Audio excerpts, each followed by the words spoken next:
what are your thoughts on the Notre Dame Fighting Irish? Like you said, 3 o'clock. Let's rock and roll.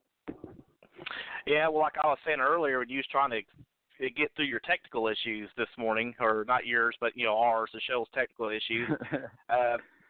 Notre Dame all season has been a run-first team. They really want to establish the run. And I think today against Clemson, they're going to have to do the opposite of that. They are going to have to hit some passing plays. And I'm not just talking about the 5, 8, 10-yard slant routes underneath.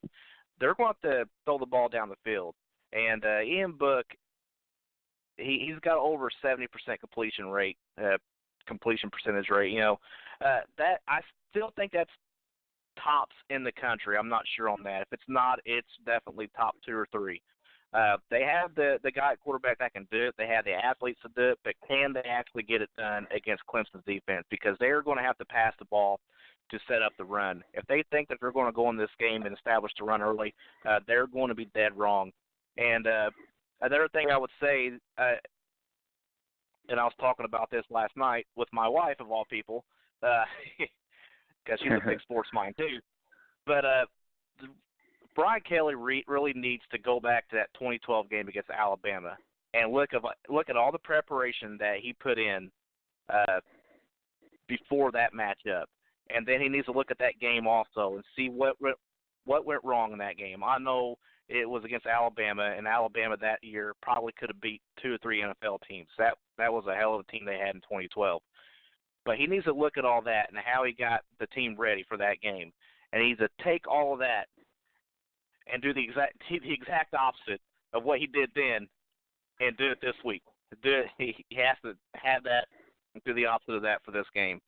So whatever the approach was then, he needs to learn from that, and I hope he's applied that to the game today, because they just can't go in like they have every game this year and thinking it's a business trip and not a game. You know who the opponent is. It's not a faceless opponent. That's been kind of their mojo, their motto this year. It's next game, it's a faceless opponent. We'll prepare for that team and we'll move on. No, now the task is at hand. It's Clemson, and there's probably not much separation between Clemson and Alabama. So they know who the opponent is. He just needs to prepare that way. Whatever he did in 2012, he needs to do the opposite of that. Well, we're joined now by Ed Kratz. Guys, I do apologize. We have lost our ability to go to commercial break, so we are just doing a marathon today. So we are just going to run through it. Thanks to Matt Hicks, local 1070 here and freelance. Certainly has his pulse on the Indianapolis Colts and the Tennessee Titans. Thank you to Walt Ferber, who joined us to talk with us a little college hoops and talk with us a little bit about play some homer action with you, if you will. Time to go national now with Mr. Ed Kratz, beat writer for the Philadelphia Eagles. The Sports Exchange, www.footballmaven.io/Eagles. Welcome to the last show of the year, Mr. Ed. How are you, sir? Happy New Year to you guys. I'm doing great. Good morning, Ed. And I wasn't making any references to you being a horse or anything like that, just so you know. Rick probably doesn't know anything about what Mr. Ed is, so we'll just let him slide on that one. But so did you have a good Christmas? Hey, I am old enough to know. I mean, who doesn't know Mr. Ed? I think my kids even know who Mr. Ed is.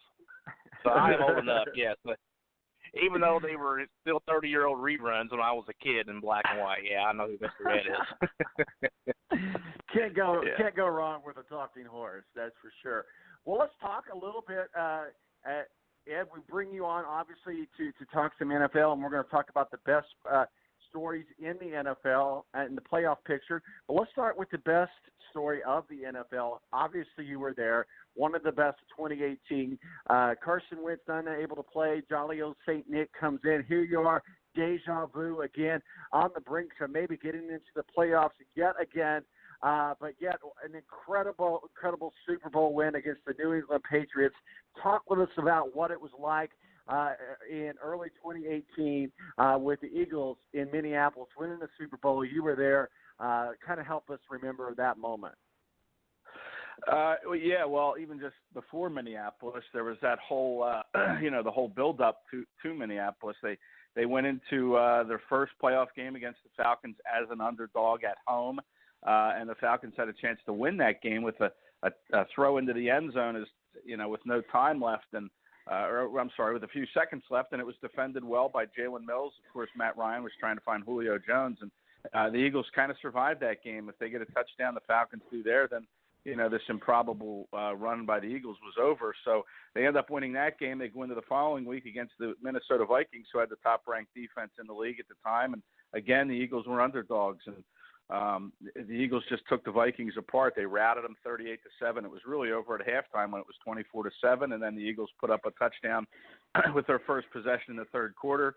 And it was just a celebration from the whole second half of that game into Minneapolis. And then when you get to Minneapolis again, the Eagles are underdogs against Tom Brady and the Patriots. And, my recollection of being out there in Minnesota was just kind of walking into the Mall of America every day where they had the media headquarters and where all the press conferences were with both teams, and just seeing the banner, the huge life-size banner of Nick Foles and Tom Brady that hung from the rafters over, an open area inside the mall. And I just remember looking at that every single time I walked into that mall and thinking, I just can't believe that Nick Foles has a chance to beat Tom Brady. I mean, some of the best quarterbacks in the league have gone up against Tom Brady in this game and came out on the losing end. I mean, what gives Nick Foles a chance to beat Tom Brady in the Super Bowl? And, we kind of saw when the game began, the Eagles weren't going to back down. They threw deep. They controlled the ball. They didn't back down. And Nick Foles pulled off one of the, biggest wins, at least in Philadelphia history, if not NFL history. And who can forget that memorable play, the Philly special, they called it, late in the first half when, it's a close game and the Eagles are faced with fourth down and everybody in the world thinks they're going to kick a field goal. But Peterson decides to call the Philly special where, they snap the ball to Corey Clement, who pitches it to Trey Burton, who throws to a wide open Nick Foles in the end zone. And, I think right then and there, if you were an Eagles fan, you kind of had a sense that this is going to be the Eagles' day and they're going to secure this Super Bowl. But then it didn't come, it didn't happen until late when Brandon Graham forced that strip sack at Tom Brady that was recovered by a rookie, Derek Barnett, set up that winning that field goal with about 1:10 to go. That gave the Eagles an 8-point lead, but Tom Brady still wasn't done, and it came down to that Hail Mary pass, and everybody in Philadelphia held their breath when Tom Brady launched that pass into the end zone, and it looked from where I was sitting in the press box that ball was caught, and I thought, here we go, 2-point conversion, and then I see the refs signal incomplete, and the Eagles had a Super Bowl. And the Eagle fans here in Philadelphia have been riding high ever since then. I know that they've had a season to deal with. It's been a little difficult for them.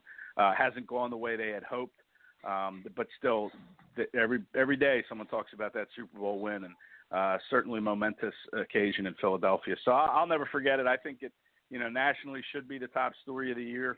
As improbable as it was, the Eagles rode that underdog theme that I talked about earlier right into the Super Bowl, and they ended up winning it. And it was a fun ride if you were an Eagles fan, and even if you weren't an Eagles fan or a fan of the NFL and you were just a casual watcher on Super Bowl Sunday, I don't see how you can't be happy for what the Eagles achieved that day. Well, absolutely. I know I was super excited watching it, and I know we had an opportunity to text back and forth during that game. It certainly was one for the record books. Rick, what are your thoughts for Ed Crouch as we kick off some NFL talk? All right. Good morning, Ed. Hey, Rick. Hey, maybe you can give us like a sense of the Philly fan base there about the two quarterbacks, and you can call me crazy for this question, but is Carson Wentz actually living in Nick Foles' shadow? Well, I mean, I think there's really two camps here in Philadelphia. One, we call it the Folesian Society. There's a real strong fan base for Nick Foles, and some people think they should trade Carson Wentz and try to get as many first-round picks or whatever you can get by trading Carson Wentz. But, Carson Wentz to me is probably the better, more consistent quarterback in the long term. He's younger for sure by about 5 years. Foles will be 30. Wentz will be 26 once next season begins, so it's about a 4-year difference. I just think Wentz is the quarterback of the future for the Eagles. Foles right now is the quarterback of the right now. And, No matter how Wentz feels, if his back is suddenly cured and the Eagles get into the playoffs somehow and next week and Wentz is cured, you stick with Foles. He's the guy for right now. You can't take him out now. But Wentz is the quarterback of the future, and he's not going to go anywhere. He's the guy that will be here next year. Nick Foles, I don't think, will be here. He'll move on someplace and be a starter. We talk about Foles and how great he's looked these last two games and putting the Eagles, kind of on the brink of the playoffs if they can get help. But you forget about the first two games this year when Foles wasn't real good as we waited for Wentz to come back. So, Nick Foles to me has always been a quarterback that's really been either extremely good or not very good. There's really very little in between with him. Maybe as he gets older, we saw Kurt Warner kind of peak when he was about 29, 30 years old, and he ended up having a good run in his 30s to put him into the Hall of Fame. Maybe Nick Foles will mature and get better with age. But right now it is two camps in Philadelphia, but it's really Carson Wentz's camp that's going to end up winning out, if you want to call it that, because Wentz will be here. And Foles, I don't think will be. Right now he's due to make $20 million next year. There's no way the Eagles are going to pay him that to be a backup, and unless he's willing to restructure it and come down lower to a lower number, which I don't think he will be. I mean, he can look around the league and see several teams that need quarterbacks. Now, he's kind of a system guy. He has failed in, when he was with Jeff Fisher in St. Louis with the Rams, and then Andy Reid kind of resurrected him. But he's a guy that needs that kind of a system to make him successful. So he'll look around the league and see what's the best fit, and I expect he'll be starting somewhere else next year, and Wentz will be the starter, and Nate Sudfeld will probably be the backup. And not a bad thing to happen for Carson Wentz or Nick Foles, and we're really excited to see what happens. Let's get into some of the playoff pictures. Obviously, we'll start here at home. The Colts are in Music City against the Titans. Me and my lady was at that game last week. Let me tell you what. First of all, the VIP tailgate party was an experience all by itself. That was just awesome. Great food, great drinks, and then we went over across the street to the stadium. It was full. Everybody was excited, and then you just kind of felt like, oh, the Giants, is this the other Manning's house too?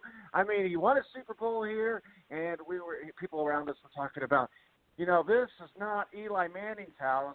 This is Peyton Manning's house. I was just like, we still got time.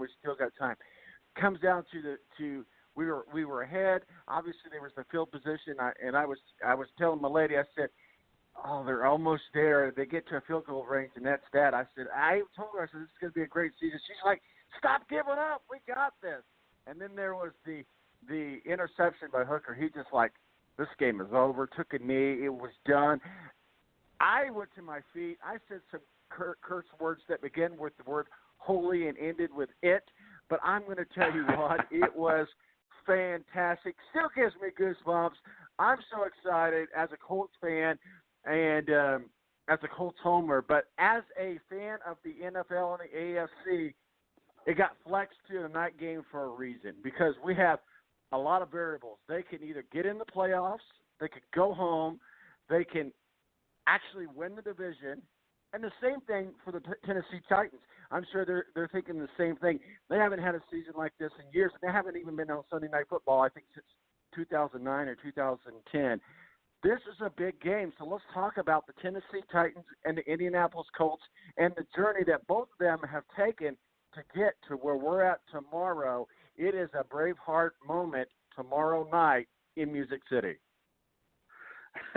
Well, yeah, I just want to say, Tom, I felt like I was riding shotgun with you there at Lucas Oil Stadium. You kept texting me these photos of you and your girlfriend and how much fun you were having, and I thought it was great, man. And then I saw the score kind of go in the Giants' favor, and I'm thinking, oh no, poor Tom, he's got to be dying at this point. The Giants might pull this upset, and then great job by the Colts to come back and win that game. Really must have been exciting to see live. Something you won't forget, I'm sure. Absolutely. I still got goosebumps. Yeah. Well, just imagine how you might feel Sunday around midnight, how many goosebumps you'll have if the Colts go down to Tennessee. The Titans could be without Marcus Mariota, which would certainly help, I would think, the Colts. Now, Mariota may play. I mean, it's the biggest game of the Titans season as well, and I just don't see if he can suit up and have any kind of an impact where he's going to sit. Now he might be limited, and maybe they'll put Blaine Gabbert in there for a series or 2 or 3, whatever the case may be. But I think Mariota will play. I know he's